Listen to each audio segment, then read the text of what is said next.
ఇది ఈ మంత్ అనేది March month sleep awareness month అంటామండి. ఎందుకంటే ఈ మంత్లో మనకి వరల్డ్ స్లీప్ డే అనేది ఉంటుంది. ఆ వరల్డ్ స్లీప్ డే ప్రాముఖ్యత ఏంటంటే మనకి జీవితంలో స్లీప్ అనేది ఎంత ఇంపార్టెంటో అనేది మనం గుర్తు చేసుకోవటము అండ్ మనలాంటి హెల్త్ కేర్ ప్రొఫెషనల్స్ డాక్టర్స్ అవ్వచ్చు, నర్సెస్ అవ్వచ్చు, జనరల్ పబ్లిక్కి స్లీప్ గురించి, దాని ఇంపార్టెన్స్ గురించి కానీ, తీసుకోవాల్సిన జాగ్రత్తల గురించి కానీ, ఏ టెస్ట్ చేసుకోవాలి గురించి కానీ అవేర్నెస్ క్రియేట్ చేయడం అనేది మా రెస్పాన్సిబిలిటీ అండ్ మా బాధ్యత అండి. సో ఆ రెస్పాన్సిబిలిటీలో భాగంగానే ఈ వీడియో చేయడం జరుగుతుంది. చాలామంది మనకి రిక్వెస్ట్ కూడా చేశారు స్లీప్ మీద ఒక వీడియో చేయమని.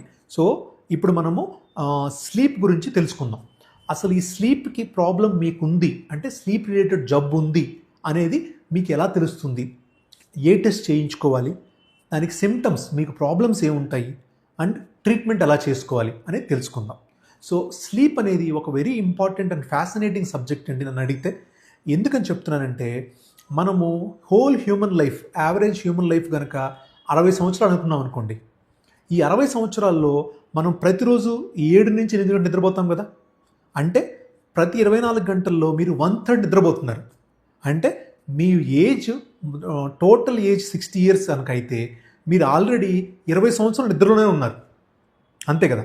అంటే జీవితం మొత్తంలో మనం 20 సంవత్సరాలు బెడ్ మీదనే ఉంటున్నాం, వేరే పని ఏం చేయట్లేదు. సో దేవుడు అది ఇచ్చాడు అంటే మనకి అంత డ్యూరేషన్ అనేది సాక్రిఫైస్ చేస్తున్నాము అంటే మన లైఫ్లో దానికి చాలా ఇంపార్టెన్స్ ఉందని కదా అర్థం. అంతేనా? సో నేను చెప్పినట్టుగా స్లీప్ అనేది చాలా చాలా ఇంపార్టెంట్ అండి.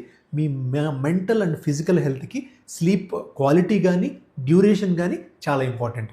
సో స్లీప్ ప్రాబ్లం కనుక మీకు ఉంటే ఏవే సిమ్టమ్స్ ఉంటాయి అంటే మీరు ఏ సిమ్టమ్స్ గురించి మిమ్మల్ని మీరు వాచ్ చేసుకుంటూ ఉండాలి అంటే first and foremost important snoring అండి, గురక పెట్టడం. ఎవరైతే ఎక్కువగా రెగ్యులర్గా గురక పెడతారో వాళ్ళకి sleep disease or sleep apnea ఉండే అవకాశం చాలా ఎక్కువ.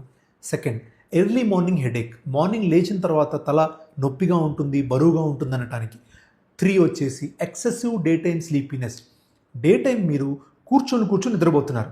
దానివల్ల కూడా అర్థం ఏంటంటే నైట్ టైం మీకు స్లీప్ ప్రాపర్గా వెళ్ళట్లేదు. మీరు పడుకుంటున్నారు, నిద్రపోతున్నారు, కానీ క్వాలిటీ పూర్గా ఉంటుంది. దాంతోపాటు ఎర్లీ మార్నింగ్ లేచిన తర్వాత బాగా థ్రోట్ ఇరిటేషన్ కానీ అండ్ డ్రైనెస్ రావటం, అండ్ దాంతోపాటు మీకు ఫ్రీక్వెంట్గా నైట్ యూరిన్కి వెళ్ళటం అండ్ నిద్ర మధ్యలో ఉలిక్కిపడి లేవటం. సో ఇలాంటి సిమ్టమ్స్ కనుక మీకుంటే నిద్రలో జబ్బు, స్లీప్ రిలేటెడ్ జబ్బు ఉందని అనుకోవాలండి. సో స్లీప్ డిసీజ్ అనేది ఎలా ఐడెంటిఫై చేస్తామంటే మేము స్లీప్ స్పెషలిస్ట్గా కొన్ని క్వశ్చన్స్ అడుగుతామండి పేషెంట్స్ని, కొన్ని క్వశ్చనర్ ఫిల్ చేపిస్తాం, దానివల్ల ఐడెంటిఫై చేయొచ్చు. సెకండ్ థింగ్, స్లీప్ స్టడీ, నిద్ర పరీక్ష చేయించుకొని, అంటే ఒక స్లీప్ ఎక్విప్మెంట్ అనేది ఫుల్ నైట్ మీకు అటాచ్ చేసేసి చేస్తాము, దాన్ని నిద్ర పరీక్ష అంటాం, దానివల్ల ఐడెంటిఫై చేయొచ్చు. అండ్ అదర్ కొంచెం స్పెషల్ టెస్ట్ ఉంటాయండి, దీనితో మీకు స్లీప్ జబ్బు ఏముందనేది మనం ఐడెంటిఫై చేయొచ్చు.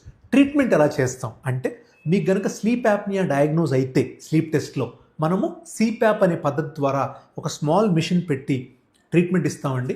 అది కాకుండా ఇన్సామ్నియా కనుక అయితే, అంటే నిద్ర పట్టని గ్రూప్ కనుక అయితే మనం కాగ్నిటివ్ బిహేవియరల్ థెరపీ అనే థెరపీ ఇస్తాము. అండ్ స్లీప్ హైజీన్ టిప్స్ అనేది చెప్పి అవన్నీ ఫాలో అవ్వాలని చెప్పి మనము ఇన్సామ్నియా దూరం చేస్తాము. సో ఈ విధంగా మనము స్లీప్ ఐడెంటిఫై చేయొచ్చు అండ్ కంప్లీట్గా స్లీప్ ప్రాబ్లమ్స్ అనేది ట్రీట్మెంట్ చేయొచ్చు. So thank you for watching. Follow for more. నమస్తే.